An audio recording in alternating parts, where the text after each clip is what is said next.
Hello students, today we are discuss our chapter number 8, okay, and the name of this chapter is HTML, okay. HTML की full form क्या होती है? Hyper text markup language, okay. So let we start. First of all हमारा introduction. क्या आपने internet पर web पृष्ठों को ब्राउज करते समय कभी सोचा है कि ये वेब पृष्ठ कैसे बनते हैं? मतलब जो हमारे वेब पेजेस होते हैं वो किस तरह से बनते हैं? क्या आपने कभी सोचा है कि ये कैसे बनते हैं? ठीक है, आपके द्वारा खोला गया प्रत्येक वेब जो आपका पृष्ठ है, मतलब जो वेब पेज है, वास्तव में सामान्य टेक्स्ट से ही बना होता है, ओके. मतलब जो हम नॉर्मल टेक्स्ट लिखते हैं उसी से ही, जिसमें कुछ खास कार्य को प्रदर्शित करने के लिए टैग्स होते हैं, ठीक है. इन्हें हम टैग्स कहते हैं, जिनके थ्रू हम वेब पेज डिजाइन करते हैं, और इसी ही सामान्यतः HTML कहते हैं, ओके. HTML या फिर हाइपर टेक्स्ट मार्कअप लैंग्वेज किसी भी वेब पेज का आधार होता है, ओके. HTML का जो एक्सटेंशन होता है वो .htm या फिर .html होता है, ओके, जो जिसके थ्रू हम अपनी फाइल को सेव करते हैं, ओके. यहाँ एक प्रोग्रामिंग लैंग्वेज होती है जिसमें वेब पेजों को बनाने और दिखाने के लिए विभिन्न टैग्स का प्रयोग किया जाता है, ओके. मतलब एक आप प्रोग्रामिंग लैंग्वेज ही इसे कह सकते हैं, ओके. मार्कअप टेक्स्ट का कार्य यह बताना है कि ब्राउजर पेज को कैसे डिस्प्ले किया जाए, ठीक है. मतलब आप किस तरह से उन्हें डिस्प्ले कर सकते हैं. तो HTML फाइल का जो निर्माण है वो किसी भी सिंपल टेक्स्ट एडिटर का उपयोग करके किया जाता है. आप नोटपैड का उपयोग करके HTML फाइल बड़ी आसानी के साथ जो है वो बना सकते हैं, ठीक है. सो HTML जो है उसका विकास सन 1990 में सर टिम बर्नर्स-ली द्वारा किया गया था. मतलब सर ये जो हैं टिम बर्नर्स, इन्होंने इसका इन्वेंशन किया था, इसको डिस्कवर किया था, क्लियर. इनके द्वारा बनाई गई पहली वेबसाइट को 6 अगस्त 1991 मतलब 6 अगस्त 1991 को संचारित किया गया था. जैसे जैसे वेब का विकास हुआ उसके साथ ही HTML का भी जो है वो तेजी से विकास हुआ है, ठीक है. HTML जो है वो कोड को किसी भी टेक्स्ट एडिटर जैसा आपका नोटपैड है, इसमें हम लिख सकते हैं, और इसमें लिखे गए कोड का जो आउटपुट है उसे देखने के लिए हमें ब्राउजर का प्रयोग करना होता है, ठीक है. सो इंटरनेट एक्सप्लोरर है, या फिर आपका नेटस्केप नेविगेटर है, ओपेरा है, ठीक है, फायरफॉक्स है. इन सब में जो है प्रचलित ब्राउजर्स सॉफ्टवेयर होते हैं और हम वेब पेजेस देख सकते हैं. इनमें से अपनी सुविधा अनुसार कोई भी ब्राउजर जो है आप इस्तेमाल कर सकते हैं. HTML के माध्यम से हम विभिन्न प्रकार के डॉक्यूमेंट्स को आपस में जोड़ भी सकते हैं, लिंक भी कर सकते हैं, तथा विभिन्न इमेज भी इंसर्ट कर सकते हैं. इसी प्रकार एक ही पेज पर विभिन्न मल्टीमीडिया जो आपके अवयवों को वेब पेज पर दर्शाने के लिए हमें जो टैग उपयोग करने होंगे उन टैग्स के बारे में हम जानने के लिए मुख्य शब्दों से परिचय आवश्यक है, ठीक है. तो मतलब हम मेनली किस तरह से वेब पेज को टैग्स को जो है अप्लाई करते हैं. तो सबसे पहले आता है हमारा HTTP, ठीक है, जिसका मतलब क्या होता है? Hyper text transfer protocol. फिर आते हैं हमारे URL मतलब uniform resource locator, okay. Then www world wide web, okay. So उदाहरण के लिए यदि किसी कंपनी का जो वेबसाइट एड्स है वो HTTP फिर :/www.google.com है, तो इसका जो आशय है वो यह है कि जो वर्ड है वर्ड वेब का हिस्सा है, और जो आपका HTTP प्रोटोकॉल है इसका प्रयोग आप कर रहे हैं, ठीक है. अंत में .com यह बताता है कि यह वेबसाइट जो है वो वेबसाइट मतलब कमर्शियल प्रयोग के लिए है, ठीक है, कमर्शियल यूज के लिए है. यह संपूर्ण वेबसाइट जो एड्स है उसमें URL कहलाता है, ओके. नेक्स्ट है HTML टैग्स. कौन कौन से HTML के टैग्स होते हैं? सो HTML का जो है काम यह निर्धारित करना है कि किसी वेब पेज को वेब ब्राउजर में कैसे डिस्प्ले आप कर सकते हैं. HTML का आधार है टैग्स, ओके. तो टैग जो है वो न्यून कोण मतलब लो एंगल ब्रैकेट्स के अंदर लिखे जाते हैं, ठीक है, जो कि किसी कार्य को परिभाषित करते हैं. जैसे कि यदि हमें एक नया पैराग्राफ शुरू करना है तो हम डैश पे मतलब ये हम पहले ब्रैकेट्स लगाएंगे और फिर टैग से शुरू करके उसके पैराग्राफ को डैश पी जो आपके ब्रैकेट्स पी है टैग से बंद करेंगे, ठीक है. HTML में अधिकांश टैग्स को शुरू करने के बाद अंत में बंद भी करना होता है. मतलब जब हम ये टैग्स स्टार्ट करते हैं तो हमें इन्हें बंद भी करना होता है. किसी काम को हम शुरू करते हैं तो उन्हें हमें खत्म भी करना होता है. किंतु कुछ टैग ऐसे हैं जिन्हें बंद करना नहीं करना पड़ता, जैसे कि लाइन ब्रेक के लिए BR, जब हमें लाइन ब्रेक करनी होती है, नेक्स्ट लाइन में जाना होता है, तो हम BR टैग का यूज करते हैं, ठीक है।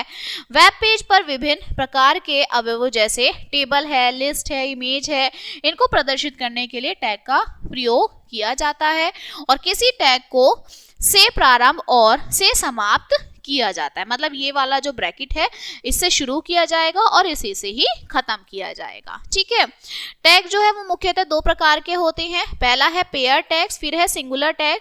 पेयर टैग्स जो है वो ओपनिंग में तथा क्लोजिंग दोनों में ही टैग्स लगते हैं, ठीक है। जैसे ये आपका पेयर टैग्स है, यहाँ ओपन हुआ और इस तरह से ये क्लोज हो जाएगा, ठीक है। सिंगुलर टैग्स क्या है, वो सिर्फ ओपन होते हैं, उन्हें क्लोज करने की जरूरत नहीं होती, ठीक है। तो निम्न उदाहरणों में जो टैग P है और /P टैग के उदाहरण देखते हैं, ठीक है। पैराग्राफ अलाइन, हमें कहाँ लिखना है, पैराग्राफ को सेंटर में लिखना है, तो हमने सेंटर लिख दिया, और दिस इज डेमो, ठीक है। ये हमने पैराग्राफ शुरू किया और यहाँ पे ये खत्म कर दिया, ठीक है। नेक्स्ट है फॉन्ट और इमेज। अब देखिए इमेज टैग हम कैसे देखते हैं। इमेज टैग के लिए हम ब्रैकेट IMG टैग का यूज करते हैं। इस टैग का प्रयोग ब्राउजर में किसी इमेज को प्रदर्शित करने के लिए किया जाता है, और निम्न प्रकार की इमेज जो है वो फाइल को लगभग सभी ब्राउजर सपोर्ट करते हैं, ठीक है। फाइल टाइप जैसे आपकी GIF है, ग्राफिक्स इंटरचेंज फॉर्मेट, JPEG है, joint photographic experts group, XBM है, XBitmaps, XPM है, XPixel मैप्स, PNG है, पोर्टेबल नेटवर्क ग्राफिक्स, और BMP है, बिटमैप, ठीक है। तो ये इनकी एक्सटेंशन है GIF, JPG, .xbm, .xpm, .png और .bmp, ठीक है। इमेज टैग्स के साथ निम्नलिखित आपके एट्रीब्यूट्स का प्रयोग होता है, ठीक है। एट्रीब्यूट्स मतलब इस तरह से हमारा विवरण, जैसे SRC, ठीक है। ये इमेज की लोकेशन सेट करता है कि किस लोकेशन पे हमारी इमेज है, ठीक है। किसी इमेज के पाथ दो प्रकार के से दिए जाते हैं, ठीक है, एब्सोल्यूट और रिलेटिव पाथ, क्लियर। तो ये आपकी लोकेशन बताता है, ओके। उदाहरण हमारा दिया हुआ है एब्सोल्यूट पाथ का कि इमेज SRC, और फिर किस जगह पर वो इमेज है उसका हमारा लिंक, ठीक है। और रिलेटिव में क्या आएगा, इमेज SRC और .1 और फिर उसका एक्सटेंशन आ जाएगा, ठीक है। इसके बाद है विड्थ, मतलब अगर हमें चौड़ाई देनी है तो इमेज की चौड़ाई निर्धारित करने के लिए हम क्या करते हैं, विड्थ का यूज करते हैं, ओके। देखिए यहाँ पे हमने इमेज लिखा और फिर विड्थ हमने 300 लिख दिया, तो वो जो साइज है इमेज का वो चौड़ जाएगा, ठीक है। फिर आता है हाइट। अगर हमें इमेज की हाइट निर्धारित करनी है तो पहले हम इमेज वाला पूरा फॉर्मेट लगाएंगे और टैग, और फिर हम हाइट लिख देंगे, ठीक है। अब हम अलाइन का यूज करेंगे, ठीक है, अलाइन टैग का। तो अलाइन टैग मतलब सेंटर, लेफ्ट, राइट, तो ये देखना है, ठीक है। तो कुछ नहीं लिखना, अलाइनमेंट में टॉप, बॉटम और मिडल देखना है, ठीक है। तो जैसे हमने टैग लिया, इमेज का टैग लगाया, ठीक है, अलाइनमेंट हमने टॉप पे लेना है, और डिफॉल्ट हमारी बॉल जो आती है वैल्यू वो बॉटम में आती है, ठीक है। फिर आता है हमें इमेज में बॉर्डर अप्लाई करना है, ओके। तो इमेज SRC, यहाँ पे लिंक, बॉर्डर हमने 2 लिख दिया, और डिफॉल्ट जो वैल्यू होती है वो 0 होती है, ठीक है। इसके बाद HS स्पेस मतलब इमेज के दाएं और बाएं का खाली स्थान सेट करना है। हम चाहते हैं कि ना राइट साइड उसमें स्पेस हो, ना भी लेफ्ट साइड हो, ठीक है। मतलब दोनों आपको उसमें बीच में करना है ना। तो आप क्या करेंगे, एग्जाम्पल टेक्स्ट इमेज का लगाएंगे और HS स्पेस 50, ठीक है, तो वो आपका सेट हो जाएगा। H मतलब हॉरिजॉन्टल और V मतलब वर्टिकल, क्लियर। H मतलब ऊपर से, वर्टिकल मतलब नीचे।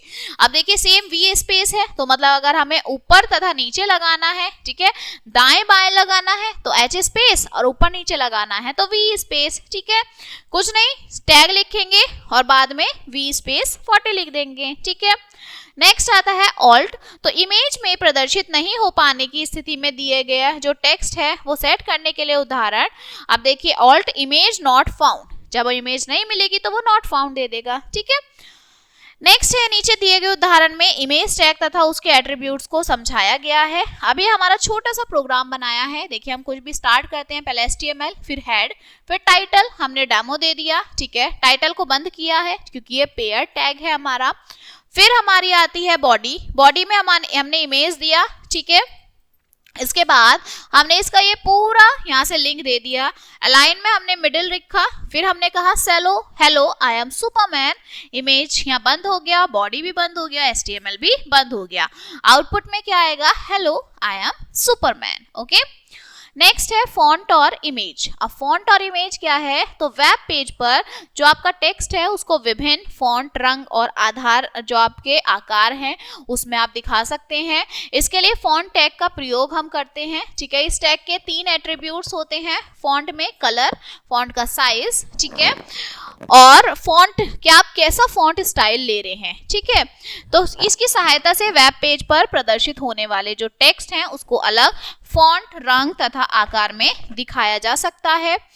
वेब पेज पर जो टेक्स्ट है उसके अलावा इमेज को भी प्रदर्शित कराया जाता है, जिसके लिए हम इमेज IMG टैग का प्रयोग हमने अभी देखा। ठीक है, यदि इस टैग को हम एकल टैग के बीच लगाते हैं तो इमेज पर क्लिक करने पर वह लिंक कार्य करता है। ओके, अब देखिए हम सबसे पहले फॉन्ट टैग देखते हैं। तो इस टैग का प्रयोग हम किस लिए करते हैं, फॉन्ट स्टाइल चेंज करने के लिए, फॉन्ट साइज चेंज करने के लिए, फॉन्ट कलर चेंज करने के लिए। ठीक है, तो इस टैग का प्रयोग टेक्स्ट को निश्चित फॉन्ट, साइज तथा कलर में प्रदर्शित करने के लिए किया जाता है, और इस टैग के साथ निम्नलिखित जो आपके एट्रीब्यूट्स हैं उनका भी प्रयोग किया जाता है। जैसे एट्रीब्यूट्स में उसका विवरण, फेस कैसा चाहिए आपको, ठीक है, टाहोमा चाहिए, कैलिब्री चाहिए, ठीक है, या फिर आपको एरियल चाहिए, कैसा फॉन्ट चाहिए। ओके, फिर आता है कलर, जो आपका कलर बताता है आपको कैसा कलर चाहिए, तो फॉन्ट फेस में आप लिखेंगे, फिर फॉन्ट कलर में कैसा कलर, फॉन्ट साइज में देखिए फॉन्ट साइज और कितना साइज आपको चाहिए। ठीक है, तो इस तरह से हम फॉन्ट टैग का यूज करते हैं। एग्जांपल देखिए, फॉन्ट टैग का यूज किया है। ठीक है, hello this is computer, hello this is computer, इस तरह से। ओके, नेक्स्ट आता है कुछ ध्यान रखने योग्य बिंदु। देखिए कुछ ऐसे टैग्स होते हैं जिन्हें हमें देखना पड़ता है, जैसे बी बोल्ड के लिए, इटैलिक थोड़ा सा टिल्ट करने के लिए, अंडरलाइन मतलब किसी वर्ड के नीचे अंडरलाइन करने के लिए हम इन टैग्स का यूज करते हैं। तो किसी भी भाग को बोल्ड, इटैलिक और अंडरलाइन करने के लिए किया जाता है। यदि हम टेक्स्ट या उसके किसी भाग को BIG टैग के बीच में रखते हैं तो उसका फॉन्ट साइज जो है वो बढ़ जाता है। ठीक है, स्मॉल टैग का प्रयोग जो है वो हम किस लिए करते हैं, फॉन्ट को घटाने के लिए। ठीक है, सब और सुपर, सब मतलब ऊपर, जब हम किसी वर्ड को ऊपर लिखते हैं, ठीक है, जैसे टू स्क्वायर, तो ये क्या है, सबस्क्रिप्ट में आता है, और सुपर मतलब ऊपर, तो ये सबस्क्रिप्ट में आएगा। टू सुपर स्क्रिप्ट में, सब का मतलब जैसे H2, तो ये हमारा सब स्क्रिप्ट में आ जाता है। ठीक है, तो टेक्स्ट का जो स्ट्राइक है वो थ्रू प्रभाव देने के लिए इनका किया जाता है। स्पेशल कैरेक्टर को प्रदर्शित करने के लिए हम इनके बोल्ड तथा नाम वैल्यू का ही प्रयोग करते हैं। ठीक है, फिर आता है HN, इसका प्रयोग आप हेडिंग के लिए करते हैं, आपको कोई हाईलाइट करनी है हेडिंग। ओके, जैसे H1 से लेके H6 तक ये हेडिंग होती है, H1 सबसे बड़ी, फिर उससे छोटी, फिर उससे छोटी, ऐसे होती है। फिर आता है HR मतलब ऊर्ध्वाकार, मतलब आड़ी लाइन बनाने के लिए, मतलब टेढ़ी लाइन बनाने के लिए हम इसका यूज करते हैं। फिर आता है हमारा कमेंट्स, तो टैग के बीच में लिखा गया जो टेक्स्ट है उसका आउटपुट में प्रदर्शित नहीं होता। ओके, नेक्स्ट आता है DIV टैग मतलब डिवीजन टैग, तो इस टैग का हम यूज करते हैं नया सेक्शन बनाने के लिए। अगर आपको नया सेक्शन बनाना है, ठीक है, और इस प्रकार बनाए गए जो सेक्शन के अलाइनमेंट्स हैं वो अलग अलग हो सकते हैं, और इस टैग के साथ निम्नलिखित एट्रीब्यूट का ही हम प्रयोग करते हैं। ओके, जैसे हमारा एट्रीब्यूट है अलाइन। ओके, तो अलाइनमेंट में हमने देखा लेफ्ट, राइट या सेंटर, तो हम क्या करेंगे, डिवीजन सेक्शन में DIV align centre. Okay, example में देखिए दे दिया HTML हेड, ठीक है, फिर टाइटल आया कंप्यूटर, हेड यहाँ पर बंद हो जाएगा। ओके, बॉडी में पैराग्राफ दिया हमने, so this is a computer. Okay, फिर हमने दिया अलाइनमेंट कि ये सेंटर में होना चाहिए। ओके, फिर हमने पैराग्राफ लिया, उसमें हमने दूसरा सेंटेंस लिखा, ब्रेक कर दी लाइन को ऑफ डिवीजन टैग से। अब देखिए हमारा आंसर कैसा आएगा, पहले हमने क्या लिया है, नॉर्मल लिया है, हेलो दिस इज कंप्यूटर, ठीक है, फिर हमने सेंटर में लिया है तो हमारा सेंटर में आ गया है, BR मतलब ब्रेक कर दिया यहाँ पे हमने लाइन, तो ये नीचे आ गया। ओके, तो इस तरह से हम क्या करते हैं, इन टैग्स का यूज करते हैं। अब आता है कमेंट टैग। ठीक है, तो इस टैग के बीच में लिखा गया जो टेक्स्ट है वो आउटपुट में प्रदर्शित नहीं होता, मतलब अगर हम कोई भी कमेंट लिखते हैं तो वो हमारा आउटपुट में नहीं आता है, ठीक है। जैसे हमने एग्जांपल लिया HTML हेड टाइटल में डेमो लिख लिया, ठीक है, हेड बंद किया, बॉडी, अब हमने कमेंट लिखा दिस इज डेमो, ओके, तो कमेंट हमने क्या बंद कर दिया टैग, ठीक है। पैराग्राफ में लिखा HEML हिंदी IME, ठीक है, और ये हमने यहाँ पर बंद कर दिया है, ठीक है, तो इसका कोई आउटपुट में हमें नहीं दिखेगा। इसके बाद हमारा आता है सेमीकोलन कमेंट टैग, ठीक है, तो इस टैग का प्रयोग भी हम कमेंट लिखने के लिए ही करते हैं। अगर हमें कोई कमेंट लिखना है, लेकिन इसमें कमेंट टैग के अंदर ही लिखना होता है, मतलब इसी के अंदर हम इसमें लिखते हैं, ठीक है, कमेंट को।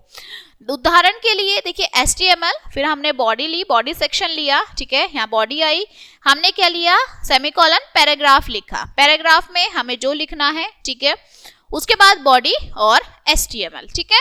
तो हम क्या करते हैं इसी के अंदर जो है इस सेक्शन को पूरा करते हैं, मतलब ऐसा नहीं है हम अलग से लिख रहे हैं, नहीं, उसी के अंदर हम इसमें लिखते हैं। Clear? So this chapter is finished now and we will meet on the next chapter. Thank you.